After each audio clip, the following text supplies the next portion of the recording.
긍휼과 평강이 수요일 예배에 나와 말씀을 듣고 또 말씀을 듣는 모든 성도님들에게 있기를 주님의 이름으로 축원합니다. 네, 구약 성경에서 여러 가지 죄가 많이 언급이 됩니다. 근데 그 중에서도 가장 많이 자주 중요하게 언급되는 죄악 중 하나는 다 아시듯이 우상 숭배입니다.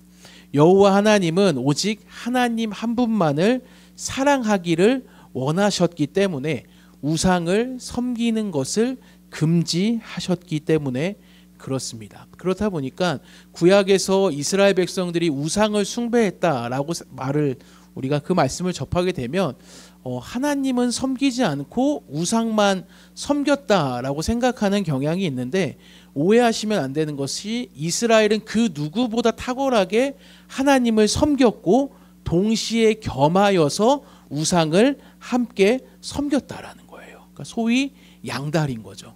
그러니까 우리가 우상 숭배했다고 하면 하나님은 전혀 섬기지도 않고 우상만 섬겼을 거라 생각하는데 이렇게 수요 예배도 나오고 봉사도 하고 할 거 다 하면서 기도 시간도 지키고 금식도 하고 온갖 종교 행위를 통해 하나님을 기쁘시게 하는 제사를 드리고 그런 것들을 다 하면서 동시에 뭣도 섬겼다고요?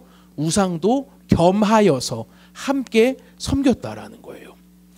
하나님은 이스라엘의 이러한 약함을 또 악함을 너무나 잘 알고 계셨습니다. 그래서 출애굽한 당신의 이스라엘 백성들이 약속의 땅인 가나안에 들어가면 가나안 족속들을 진멸하라고 하셨던 거예요. 왜냐하면 그렇지 않으면 가나안 족속들이 섬기고 있는 우상들에게 이스라엘 백성들이 당연하게 영향을 받게 될 것이고 결국에는 하나님과 우상을 겸하여 섬기게 될 것이고 생명 대신 하나님만 섬겨야 하는데 생명이 아닌 것들을 가져다주는 우상을 섬기다 보면 우상과 하나님을 겸하여 섬기다 보면 이스라엘 백성들은 멸망에 이르게 될 것이 자명했고 너무나 당연한 것이었기 때문에 하나님은 가나안 족속들을 몰아내라고 이스라엘 백성들에게 명령하셨던 것입니다.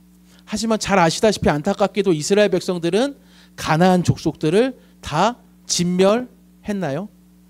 남겨둡니다. 꼭 나중에 뭔가 이렇게 하려는 것처럼 남겨둡니다. 철병거가 무섭다는 이유로. 그러니까 그럴듯한 이유들을 들이댔어요. 그래도 그들을 다 진멸하기보다는 그래도 조금 남겨뒀다가 우리를 돕도록 노동력으로 일을 시키면 되지 않겠느냐. 또 그들과 친하게 지내서 그들이 우리를 좀 돕게 하자라는 그럴듯한 이유로 포장해서 가나안 족속들을 남겨두었던 거예요. 그리고는 결국 그들이 남겨둔 가나안 족속, 이 섬기던 우상들에 의해 이스라엘은 완벽하게 잠식되어 버리게 됩니다. 마약 중독자가 끊임없이 마약을 찾는 것처럼 절제할 수 없는 우상 숭배의 늪에 이스라엘이 완벽히 빠져버려서 거기서 헤어나오지 못하는 단계에 이르게 되었다라는 것입니다. 그러나 이렇게 하면 절망으로 끝나는데 소망이 있는 것은 뭐예요? 언제나 이스라엘에게 인간의 편에 소망이 있는 것이 아니라 신실하신 하나님께 늘 소망이 있는 거예요. 하나님은 당신의 백성을 결코 단 한순간도 포기하지 않으시기 때문에 그렇습니다. 그것이 가장 잘 드러난 게 무엇이냐? 바로 선지자들을 통해 선포된 하나님의 말씀, 하나님의 메시지라는 거예요. 하나님께로 돌아와야 한다. 하나님을 찾아야 된다. 너희가 하나님을 알아야 한다. 하나님을 알기 위해 힘써야 된다라고 끊임없이 말씀하신 이유는 언제나 우리를 겁박하고 너 안 그러면 심판할 거야, 멸망할 거야 라고 겁을 주려는 것이 아니라 멸망을 향해 가는 당신의 백성들을 살리시기 위함인 줄을 믿습니다. 사랑하는 여러분, 이걸 오해하시면 안 되는 거예요. 언제나 부모님의 사랑하는 사람의 잔소리는 나를 죽이고 멸망시키기 위함이 아니라 나를 살리기 위함인 것처럼 우리를 너무나 사랑하시는 하늘아버지 되시고 전능하신 만왕의 왕 되신 하나님의 선지자들을 통한 그 말씀이 메시지는 우리를 살리기 위한 생명의 말씀인 줄을 믿습니다. 사랑하는 여러분, 오늘을 살아가는 우리에게도 이 말씀이, 이 원리가 동일하게 적용이 됩니다. 수요일마다 이제 예레미야가 계속 반복되고 금요일엔 또 호세아를 듣고 다음 달에 새벽 말씀 또 예레미야가 예고되어 있거든요. 그러니까 반복되는 선지서 말씀으로 인해서 또 뻔한 회개하라는 말, 또 하나님께로 돌아오라는 말, 언제까지 돌아오라는 거야? 라는 그런 안일한 생각을 우리가 좀 버렸으면 좋겠습니다. 버리고 오히려 우리를 너무나 사랑하셔서 독생자를 아낌없이 내어주신 하나님의 완전하신 그 아름다우신 사랑 앞에, 우리에게 전부를 이미 내어주신 그 하나님께 우리도 역시 내 전부를 드리는 삶의 방식으로 나 또한 하나님을 그렇게 사랑하고 있는지를 돌아보는 은혜가 있기를 주님의 이름으로 간절히 소망합니다. 네, 오늘 본문의 말씀을 이런 관점을 가지고 보는 겁니다. 예레미야 10장인데요. 10장은 이제 우상 숭배의 비참함에 대해서 이야기를 하고, 동시에 하나님이 얼마나 위대하신 분인가에 대해서 우상과의 대조를 통해서 하나님이 얼마나 위대하신 분인지에 대해 드러내는 내용이 나오는데, 1절을 보시면 이렇게 시작합니다. 예레미야 10장 1절을 보시면 이스라엘 집이여 여호와께서 너희에게 이르시는 말씀을 들을지어다 라고 말씀을 합니다. 10장을 시작하는 말씀이기 때문에 이 말씀이 이제 흔히 도입부에 해당하는 말씀이라고 얘기하는데, 도입부 치고는 굉장히 긴 문장으로 되어 있습니다. 보통은 이스라엘아 들으라, 여호와의 말씀이니라, 이렇게 짤막하게 하고서 이제 본격적으로 말씀을 시작하게 되는데, 1절은 지금 어떻게 시작이 되고 있어요? 이스라엘의 집이여 여호와께서 너희에게 이르시는 말씀을 들을지어다. 그러니까 굉장히 좀 길게, 소위 좀 오버할 정도로 좀 긴 문장으로 시작이 되는 거거든요. 그 이유가 무엇이겠습니까? 여호와의 말씀을 듣는 것이 중요하다라는 걸 강조하기 위해 길게 문장, 도입부가 시작이 되고 있다라는 의미를 가지고 있습니다. 사랑하는 여러분, 오늘도 우리가 하루를 살아가면서 이 세상이 살아가다 보면은 너무나도 많은 수많은 소리를 듣게 됩니다. 전혀 필터를 걸러지지 않은 날것의 소리로부터 또 과장되거나 우리를 속이려는 소리, 또 어떠한 목적을 가지고, 그것이 좋은 목적이든 나쁜 목적이든 어떠한 목적을 가지고 들려오는 소리, 우리가 오늘 하루를 살아갈 때 여러 가지 소리들이 있습니다. 우리를 향해서 여러 가지 소리들이 있지만 그 중에서도 우리가 가장 경계해야 되는 한 가지 소리가 있는데, 그것은 바로 우리 인간 내면 자신의 소리라는 거예요. 자기중심성으로 가득 찬 인간의 그 내면의 소리는 언제나 남을 위한다고 하면서도 하나님을 위한다고 포장을 했지만, 그 시면의 중심에는 언제나 뭐가 있는 거예요? 나를 위한 이기적이고 자기중심적인 목적을 가지고 우리에게 끊임없이 외치는 내면의 소리이기 때문에 그렇다라는 거예요. 실제로 이스라엘은 하나님의 소리, 하나님의 말씀을 들었지만 이방의 소리, 우상들의 소리도 동시에 들었습니다. 무엇보다 우상을 섬겨야만, 그래야만 내 자신의 내면의 그 끝없는 욕망을 채울 수 있다고, 내 안의 불안감을 해소할 수 있다는 그 내면의 소리에만 이스라엘은 귀 기울였다라는 거예요. 그래서 이스라엘은 하나님도 섬기고 우상도 겸하여 섬겼던 것입니다. 이걸 너무나 잘 알았던 예레미야 선지자는 분명하게 말씀을 하는 거예요. 거짓되고 죄로 가득한 인간의 그 내면의 소리가 아니라 신실하고 참되신 하나님의 소리, 하나님의 말씀을 들으라고 말씀하는 줄을 믿습니다. 언제나 신실하신 하나님은 죄로 가득 찬 멸망의 길로 가는 인간을 불쌍히 여기시고 긍휼히 여기셔서 진리의 길로, 생명의 길로 인도하기를 원하시기 때문에 그렇습니다. 사랑하는 여러분, 언제나 하나님의 말씀은 아까도 얘기했지만 우리를 살리기 원하시는 말씀임을 기억할 수 있기를 주님의 이름으로 간절히 축원합니다. 우리를 진리로 인도하기를 원하신다는 거예요. 그렇기 때문에 우리가 하나님의 말씀이 선포되는 곳마다 그 하나님의 말씀 앞에 바로 서는 것이 너무나 중요하다라는 거예요. 우물쭈물거리면서 양다리 걸친 채 하나님도 섬기고 우상도 섬김으로 내 내면의 소리에 집중하며 하나님을 업신 여겨서는 절대 안 된다라는 것입니다. 바라기는 우리를 살리기 원하시는 영원한 생명이신 그 하나님의 말씀 앞에 다시 한번 내 자신을 돌아보고 잘못된 부분들이 분명히 있을 수 있습니다. 그럼 그것을 회피하고 끝내는 것이 아니라 말씀으로 하나님께로 돌이키는 은혜가 있기를 주님의 이름으로 간절히 축원합니다.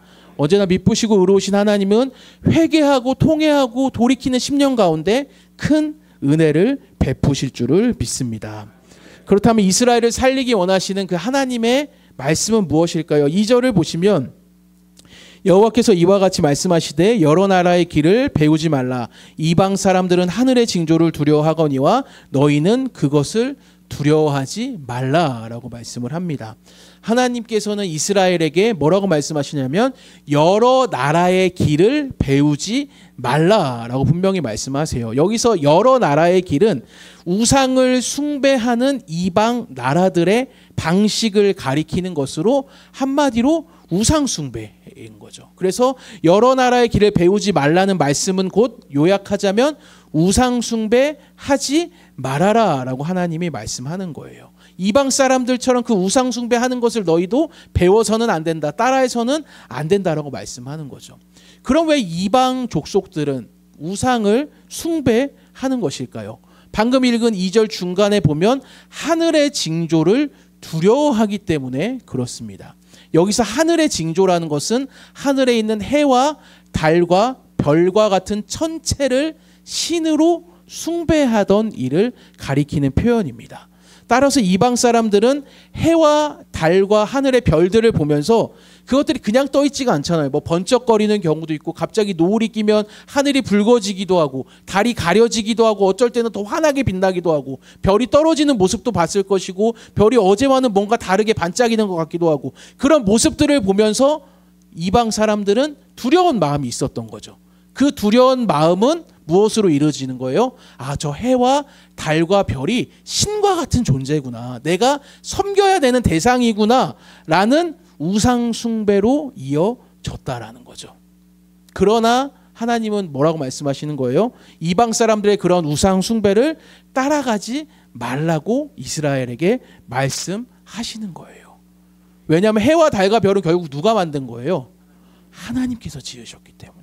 하나님께서만 마땅히 받으셔야 할 경배를 하나님의 피조물인 해와 달과 별에게 하고 있기 때문에 하나님이 이방 나라들의 그런 우상 숭배의 방식을 절대 따라가서는 안 된다라고 말씀하시는 거예요. 그리고 이제 이어지는 3절에서 5절도 비슷한 내용이 계속 이어져요. 우상은 그저 사람들이 산에서 베어온 나무에다가 기술공들이 도끼로 또닥또닥거려서 만들어진 것일 뿐이라고. 그리고 그 나무에다가 은과 금으로 꾸민 것에 불과한 나무 조각이라고 말씀하는 거죠.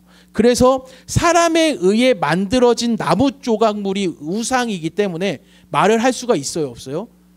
말을 하면 안 되는 죠. 왜? 말을 할 수가 없죠. 나무니까. 걸어 다니지도 못하는 거예요. 사람에게 복을 주지도 못하고 화를 주지도 못하는 존재다. 그러니까 두려워하지 말라라고 말씀하는 거예요. 그게 예레미야 10장 5절의 말씀입니다. 그것이 둥근 기둥 같아서 말도 못하며 걸어 다니지도 못하므로 사람이 메어야 하느니라. 그것이 그들에게 화를 주거나 복을 주지 못하나니 너희는 뭐하지 말라? 두려워하지 말라 하셨느니라. 아멘. 사실 우상과 하나님의 가장 차별화된 특징이 바로 여기에서 등장을 합니다. 뭐냐면 말을 할 수 있느냐 없느냐에 있습니다. 우상은 언제나 말을 할 수가 있나요, 없나요? 선지자들이 끊임없이 외치는 얘기가 있어요. 하나님의 말씀이 뭐냐면 우상은 말을 하지 못한다. 입이 없다. 그러니 복을 줄 수도 없고 말을 못하니까 화를 줄 수도 없는 나무 조각에 불과하다라는 거죠. 그러나 이것과 대조적으로 우리 하나님은 어떤 분이세요? 언제나 말씀하시는 하나님이라는 거예요.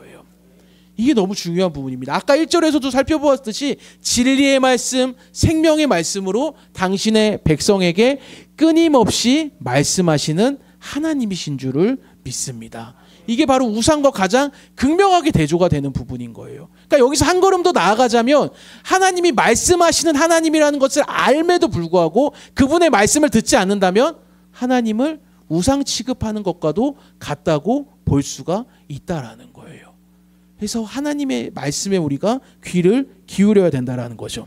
그리고 나서 이제 오늘 우리가 읽은 6절부터 11절까지의 내용으로 이어지는 거죠. 2절에서 5절까지 우상의 비참함에 대해서 우상은 아무것도 아닌 존재다. 나무 조각에 불과하다. 두려워할 필요가 없다. 하나님께서 지으신 피조물 정도밖에 안 된다라는 그 우상의 비참함에 대해서 선지자가 선포를 했다면 이제 6절부터는 그래 우상은 그러한 존재들인데 하나님은 이런 분이시다라고 선포하는 내용이 나옵니다. 핵심은 하나님은 이렇게 엄청난 분이시기 때문에 우상을 두려워하지 말고 하나님만을 두려워하고 하나님만을 바라보고 의지해야 한다라는 거예요. 우리 6절은 같이 한번 읽어보도록 할게요. 여호와여 주와 같으니 없나이다. 주는 크시니 주의 이름이 그 권능으로 말미암아 크시니이다. 아멘. 예레미야는 먼저 하나님은 이런 분이시다라는 거라고 소개하는 첫 문장으로 주는 크시다. 주의 이름이 그 권능으로 말미암아 크시다라고 소개를 하고 있어요. 단순히 덩치가 크다 그걸 얘기하는 게 아니죠. 성경에서 하나님이 크시다라는 것은 언제나 뭘 가리키는 거냐면 인간의 그 작은 생각과 이성을 뛰어넘어 일하시고 역사하시는 분이다라는 걸 얘기하는 거예요. 그게 가장 잘 드러난 게 뭐예요? 예수 그리스도의 십자가 고난을 통해서도 하나님은 일을 하시는 분인 거예요. 누가 고난을 통해서 일을 할 수 있다고 생각합니까? 언제나 우리가 생각할 때는 뭔가 하나님이 좋은 방향으로 우리가 이해하고 우리가 납득하고 우리에게 설득이 되는 방향으로만 하나님이 일하실 것 같은데 천만의 말씀입니다. 그것은 하나님은 그렇게 작은 분이 아니세요. 우리의 머릿속, 우리의 톱밥, 우리의 계산 속에 갇히는 분이 절대로 아니라는 거예요. 홍해를 가르시는 분. 누가 홍해를 가를 수 있다고 생각을 하겠습니까? 인간의 이미 생각과 상황과 환경을 뛰어넘을 정도로 크신 하나님이신 줄을 믿습니다. 지금까지 5절에서는 뭐라고 얘기했어요? 우상들은 스스로 말도 하지 못해요. 움직일 수도 없어서 스스로를 드러낼 수가 없는 미련하고 어리석은 존재죠. 반면에 6절에서 말하는 여호와 하나님은 어떤 분이에요? 능력으로 자신의 이름을 스스로 드러내시는 분. 근데 그 크기가 너무나도 클 정도라는 거죠. 스스로를 드러내지도 못하고 움직이지도 못하는 우상. 스스로를 드러내실 뿐만 아니라 크신 이름을 드러내시는 하나님이 극명하게 대조가 되고 있다라는 것입니다. 그리고 7절 보시면 이방 사람들의 왕이시여 주를 경외하지 아니할 자가 누구리이까? 이는 주께 당연한 일이라. 여러 나라와 여러 왕국들의 지혜로운 자들 가운데 주와 같은 이가 없음이니이다. 하나님은 단순히 이스라엘이라는 한 나라와 국가에만 머무는 그 정도의 신, 한 지역에만 갇혀있는 한 국가의 신이 아니라는 거예요. 이방 사람들의 왕이라고 부를 정도로 만왕의 왕이 되시고 만유의 주가 되시는 줄을 믿습니다. 여호와는 이스라엘의 하나님이시기도 하지만 동시에 온 열방의 하나님이시기도 합니다. 그래서 유다 백성들이 바벨론에 끌려가도록 바벨론조차도 심판의 도구로 사용하실 수 있는 분이라는 거죠. 하나님이 악을 조장하셔서 그런 분이 아니라 그런 이방 나라들조차도 하나님의 그 통치 아래 있다라는 걸 분명하게 보여주는 거예요. 물론 바벨론이 여전히 악을 행하니까 바벨론도 역시 다른 열방에 의해 심판을 받게 하신다라는 거죠.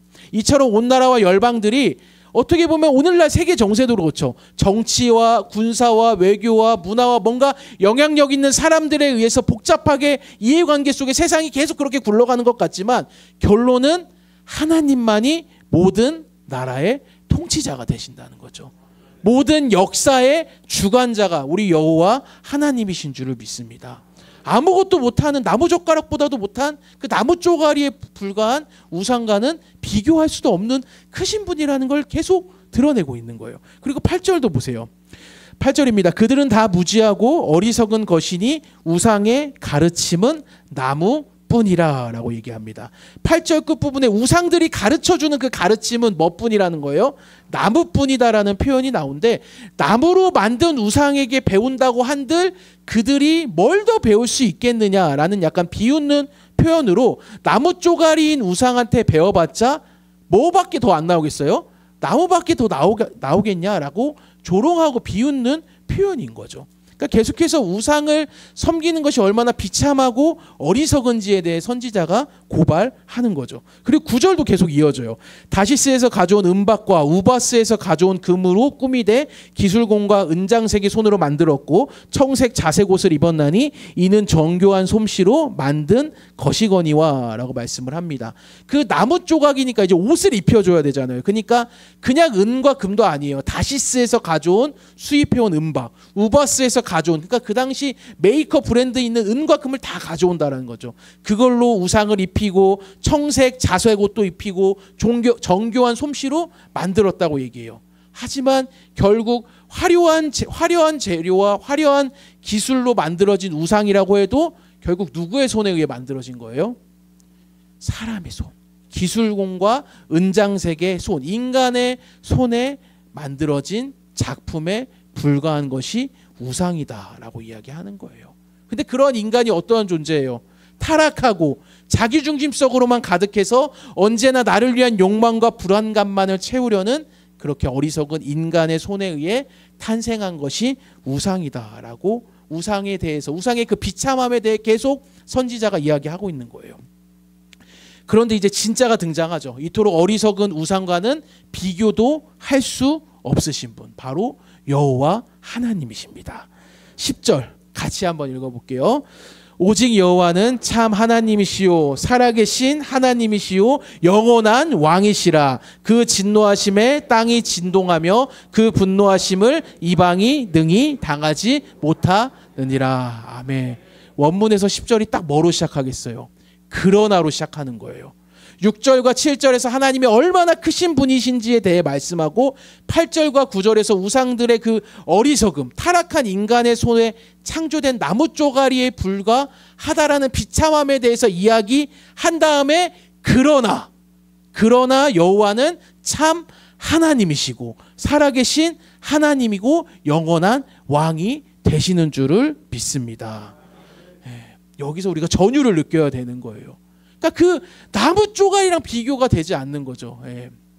예레미야는 그래서 이 선포와 이 구절에서 하나님의 놀라운 성품 세 가지를 강조를 해요. 참 하나님이시고 살아계신 하나님이시고 영원한 왕이시다. 이거를 이제 짤막하게 보자면 먼저 참 하나님이시다 해서 참이라는 것은 신실하다, 꾸준하다라는 의미를 가지고 있습니다. 끊임없이 상황과 환경에 따라서 오늘 이렇게 말했다가도 내일 생각해 보니까 이렇게 하면 불리할 것 같아서 이익에 따라 또 변화하는 그 변화무쌍한 인간과 이 세상의 그 어떠한과 관계없이 하나님은 언제나 성실하게 이 세상을 다스리시고 살피시는 신실하신 참 하나님이시다라는 거예요. 그러니까 여기서 우리가 가장 큰 위로를 얻게 되는 거죠.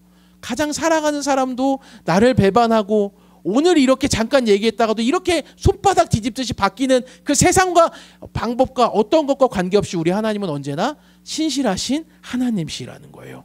다음으로 살아계신 하나님이라는 것, 그것은 하나님만이 이 세상에 생명을 지으시고 보존하시는 창조주 하나님이 되신다라는 것을 의미합니다.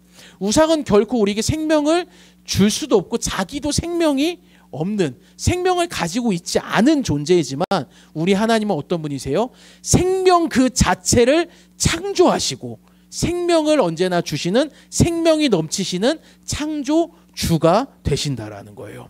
끝으로 영원한 왕이라는 건 무엇이겠어요? 이스라엘의 어떤 특정한 한 시기, 한 시대, 한 지역에만 머무는 작은 하나님이 아니라 처음부터 끝까지 시간을 초월하여 영원에서 영원까지 이스라엘뿐 아니라 온 우주의 왕이 되셔서 다스리시는 하나님이시다라는 거예요. 사랑하는 여러분, 우리가 섬기는 하나님이 이런 분이라는 거예요. 여호와 하나님은 참 하나님이시고 살아계신 하나님이 되시고 영원한 왕이 되시는 줄을 믿습니다. 시시한 분이 아니라는 거예요. 우리가 그냥 한번 듣고서 그냥 깜빡이고 끝낼 뿐이 아니라 우리의 생명을 걸어도 전혀 아깝지 않으신 온 우주의 왕이 되시는 줄을 믿습니다. 너무나 완전하시고 전능하신 하나님이시기 때문에 그분이 진노하시면 감히 당할 자가 없다라는 거죠. 그리고 마지막으로 11절을 보시면 이러한 그 하나님을 섬기지 않는, 우상을 섬기는 것에 대한 심판의 경고가 이어집니다. 11절 보시면 너희는 이같이 그들에게 이르기를 천지를 짓지 아니한 신들은 땅 위에서 이 하늘 아래에서 망하리라 하라라고 말씀합니다. 이 11절이 심판의 구절인데 굉장히 좀 의미심장한 구절입니다. 왜냐하면 원문에서 10절까지는 다 히브리어로 기록이 되다가 11절만 아람어로 기록이 되어 있고 12절부터는 다시 히브리어로 기록이 되고 있어요. 그러니까 이것에 대해서 학자들마다 의견이 분분합니다. 갑자기 짜깁기를 한 거다 뭐다 이야기를 하지만 가장 이제 지지를 받는 의견은 그 당시에 가장 널리 알려져 있던 격언, 표어와도 같은 말씀이기 때문에 11절을 강조하기 위해 아람어로 기록이 되었다라는 것이 가장 지지를 받고 있습니다. 어쨌든 핵심은 이 11절이 굉장히 중요하다는 것으로 이토록 10절에서 말했던 참되시고 영원하시고 살아계신 위대하신 하나님이 계시는데 그분을 따르기보다 어리석은 아무것도 하지 못하는 우상을 섬기는 자들에게는 11절과 같은 심판이 내려질 것이다라고 선포하고 있다라는 거죠. 천지를 짓지 아니한 신들 곧 우상들은 땅 위에서 이 하늘 아래에서 모두 망하게 된다라는 거예요. 망한다는 말은 사라질 것이라는 의미를 가지고 있는데 이 말씀을 그들에게 이르라고 말씀하셨거든요. 여기서 그들은 유다 백성들을 가리키는 거예요. 그러니까 따라서 결론이 뭐예요? 유다 백성들은 우상을 섬길 것이 아니라 도리어 우상들에게 외치고 선포해야 된다라는 거예요. 너희는 망해서 사라져버릴 존재다라고 오히려 외쳐야 된다라는 거죠. 그러니 이제 정신을 차리고 우상을 섬길 것이 아니라 오직 참 하나님, 살아계신 하나님, 영원한 왕이신 하나님만을 섬겨야 할 줄을 믿습니다. 사랑하는 여러분, 이게 오늘 본문의 말씀이거든요. 이제 말씀을 정리하고자 합니다. 우리에게도 이러한 은혜가 있기를 주님의 이름으로 간절히 소망합니다.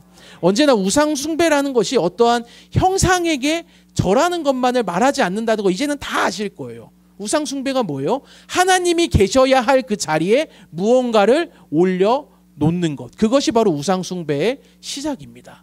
왜 하나님이 계셔야 하는 자리, 하나님만 앉으셔야 하는 그 보좌에 우리는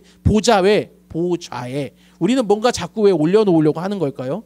내가 그 원하는 그것, 내가 바라는 그것을 올려놓아야만 내가 안전하다고 느끼기 때문에, 내 불안감이 사라진다고 믿기 때문에, 내 욕망이 충족된다고 해소된다고 믿기 때문에 그런 거예요. 한마디로 다른 말로 바꾸자면 그 자리에 내가 원하는 그것이 올려져야만 내가 구원받게 된다라고, 그것만이 나를 구원한다고 착각하기 때문에 그렇다라는 거예요. 그래서 신약 성경에서 골로새서 3장에서 사도 바울은 탐심은 우상 숭배라고 지적을 했던 것입니다. 사랑하는 여러분, 그렇다면 어떻게 해야 될까요? 우리도 똑같이 이스라엘과 매 순간마다 그 우상 숭배의 유혹이 가득한 그 상황 가운데서 오늘도 끊임없는 그 우상 숭배의 유혹, 하나님이 계셔야 할 자리에 내가 원하는 것들을 올려놓아야만 안전해진다는 그 달콤한 유혹 앞에 우리는 어떻게 반응해야 하겠습니까? 언제나 정답은 우리의 힘과 결단과 노력으로는 불가능하다라는 거예요. 이걸 먼저 받아들이셔야 돼요. 이런 사실이 구약의 이스라엘이 실패한 역사를 통해서 계속 반복해서 우리에게 말하고 있거든요. 구약의 이스라엘 백성들을 향해 예레미야는 하나님은 이런 분이라고, 참되시고 살아계시고 영원한 왕이 되시는 우상과는 비교할 수 없는 분이라고 끊임없이 외쳤습니다. 한마디로 회개하고 하나님께로 돌아와 하나님만 섬겨야 된다라고 외쳤던 것인데, 이스라엘은 그렇다면 과연 이 말씀을 듣고 하나님께로 돌이켰냐라는 거예요. 잘 아시다시피 그렇지 않고 오히려 더 완악해지는 길을 향해 나아갑니다. 더더욱 우상을 더 열심히 은밀하게 섬기는 일을 자행하기 시작합니다. 물론 하나님도 겸하여 섬기는 거예요.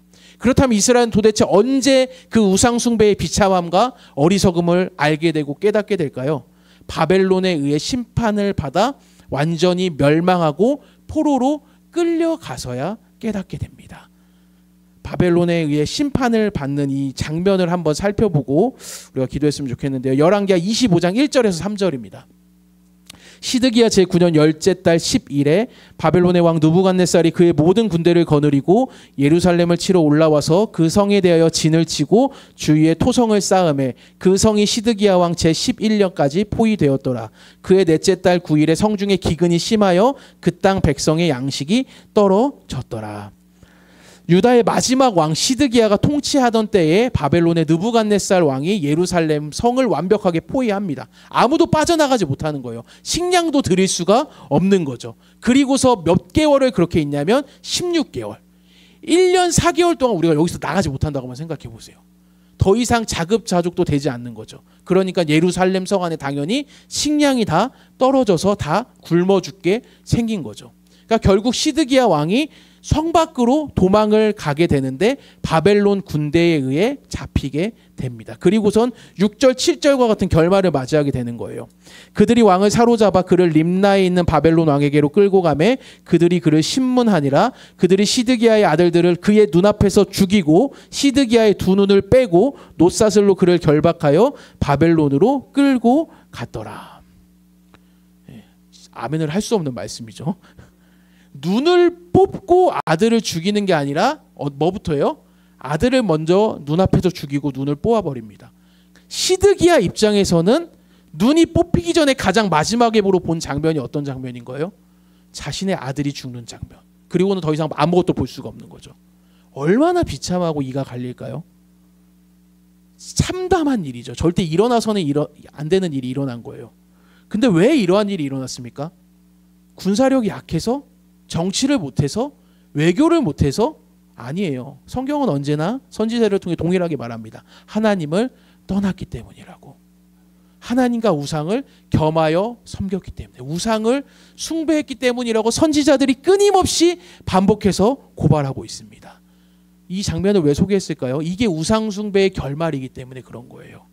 이게 끝이거든요. 우상 숭배. 우상 숭배하면 결국 뭔가 우리가 구원받을 것 같고 내가 원하는 뭔가를 이룰 것 같지만 결국에는 뭐예요? 내 가장 사랑하는 존재들이 앞에서 죽임을 당하고 두 눈이 뽑히게 되는 그 비참한 자리까지 가게 된다라는 거죠. 그날이 오기 전에 그래서 우리는 우상 숭배를 멀리 하고 그 자리를 떠나야 된다라는 거죠. 하지만 반복해서 말합니다. 우리의 힘으로 할 수 없다는 거예요. 마약에 중독된 사람이 스스로의 힘으로 끊어낼 수 없는 것처럼 말입니다. 결국 해답은 뭐예요? 하나님을 통해서만 가능하다라는 거예요. 그 시작은 뭡니까? 오늘 본문에서 끊임없이 반복하듯 하나님은 이런 분이시다. 하나님을 바르게 알아가는 것에서 시작이 된다라는 겁니다. 오늘도 우리에게 말씀하시는 참 되시고 진리이신 하나님, 그 성경이 말씀하신 하나님, 내가 그냥 경험하고 내 톱밥으로 알고 있는 내가 어떠한 행위를 통해서 알게 된 그 경험한 그 정도의 하나님이 아니라 참되고 진리이신 성경이 말씀하시는 하나님을 바르게 알아갈 때에만 가능한 줄을 믿습니다. 이 일을 위해 우리 구주께서 이 땅에 오셨습니다. 말씀 그 자체이신 분이, 말씀이 육신이 되신 분, 하나님을 선명하게 보여주시는 성자 예수님께서 말입니다. 그분의 모든 삶의 걸음들은 하나님의 말씀의 성취였고 말씀 그 자체였습니다. 하나님 말씀이 얼마나 아름다우시고 위대하시고 얼마나 영광스러우신지를 그분의 삶을 통해 하나하나 다 드러내셨다라는 거예요. 결정적으로는 말씀이신 그분께서는 어떤 초월적인 능력으로 이 세상을 이겨내려는 꼼수를 사용하지 않으셨고 십자가라는 좁은 길, 고난의 길을 걸으심으로 하나님의 말씀대로 순종하는 삶의 절정을, 정수를 보여주셨다라는 거예요. 사랑하는 여러분, 이것이 의미하는 바가 뭐겠어요? 신자인 우리에게도 동일하게 적용이 되어야 된다라는 거예요. 모든 신자들이 하나님의 말씀이 중요하다는 거 다 압니다. 동의합니다. 그리고 그렇게 살기를 다 원합니다. 하지만 실제 삶에서 그렇게 사는 길을 택하려는 것은 어려워합니다. 왜요? 힘들고 험한 십자가, 좁은 고난의 길이기 때문에 그래요. 또한 동시에 그렇게 살려고 해도 또 실패하고 잘 되지 않는다는 것 우리는 너무나 잘 압니다. 그래서 우리에게는 여전히 복음이신 그리스도가 필요한 줄을 믿습니다. 2000년 갈보리에서 머물렀고 끝났던 그 단편적인 십자가의 사랑이 아니라 오늘도 이 시간에 절절하게 우리에게 흐르고 있는 그리스도의 사랑, 그 무엇에서도 끊을 수 없는 하나님의 완전한 복음의 그 사랑만이 우리로 하여금 하나님의 말씀을 듣게 하고 순종하게 하고 하나님을 온전히 알아가게 해서 하나님을 적극적으로 살아가는 영광스러운 자리까지 나아갈 힘을 오늘도 우리에게 줄 줄을 믿습니다. 이 사랑을 경험하는 은혜가 우리에게 있기를 주님의 이름으로 간절히 소망합니다. 하나님만을 바라보고 하나님만을 의지하고 하나님만을 소망할 수 있기를 간절히 소망합니다. 그래서 2000년 전에 이 땅에 오시고 승천하셔서 그냥 끝난 게 아니라 이제는 반드시 다시 오신다고 말씀하신 그 신랑 되신 구주 예수 그리스도만을 바라고 소망하며 기다리는 신부의 삶을 살아가는 은혜가 이 시간 말씀을 듣는 우리 모든 성도님들의 삶에 넘쳐흐르기를 주님의 이름으로 간절히 축원합니다.